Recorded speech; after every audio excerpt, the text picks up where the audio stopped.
तीन ऐसे सूचकांक है, तीन ऐसे आंकड़े हैं जिसको हमें देखना चाहिए।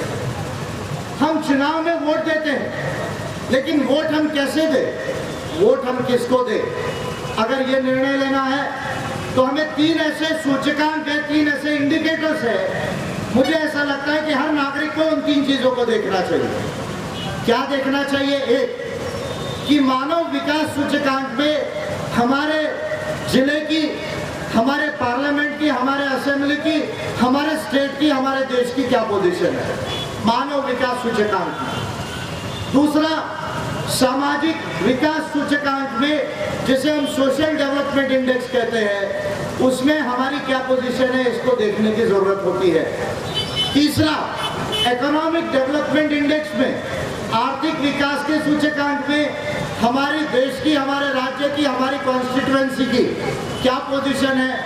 ये तीन इंडेक्स को देखकर, ये तीन इंडेक्स पर ह्यूमन डेवलपमेंट के लिए, सोशल डेवलपमेंट के लिए और इकोनॉमिक डेवलपमेंट के लिए कौन सी पार्टी, कौन सा कैंडिडेट, कौन सा जनप्रतिनिधि अच्छा काम करता है, इन बातों को देखकर नागरिकों ने वोट करना चाहिए। मैं आप लोगों को केवल वोट की अपील यहाँ करने नहीं आया हूँ, क्योंकि चुनाव केवल वोट लेने और देने का एजेंडा नहीं है। चुनाव बेसिकली इस देश में लोकतंत्र को रुझाने बसाने का एक माध्यम है। इस बात को नागरिकों को समझना होगा कि डेमोक्रेसी की क्वालिटी, लोकतंत्र की क्वालिटी, उसका जो स्तर है लोकतंत्र का, वो नागरिकों की समझ पर निर्भर करता है, ना कि नेताओं के और पार्टी के।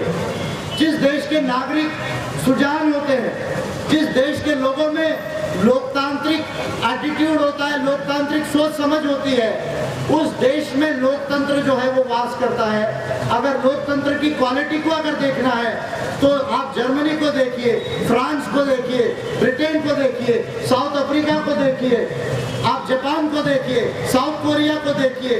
इस तरह के जो देश जहाँ के नागरिकों में लोकतंत्र की समझ है, उन देशों को अगर हम देखेंगे और अगर भारत को देखेंगे तो जो डिफरेंस हमें नजर आता है वो इसी कारण मात्र से आता है कि वहाँ के नागरिकों की लोकतंत्र की सोच और समझ अच्छी है।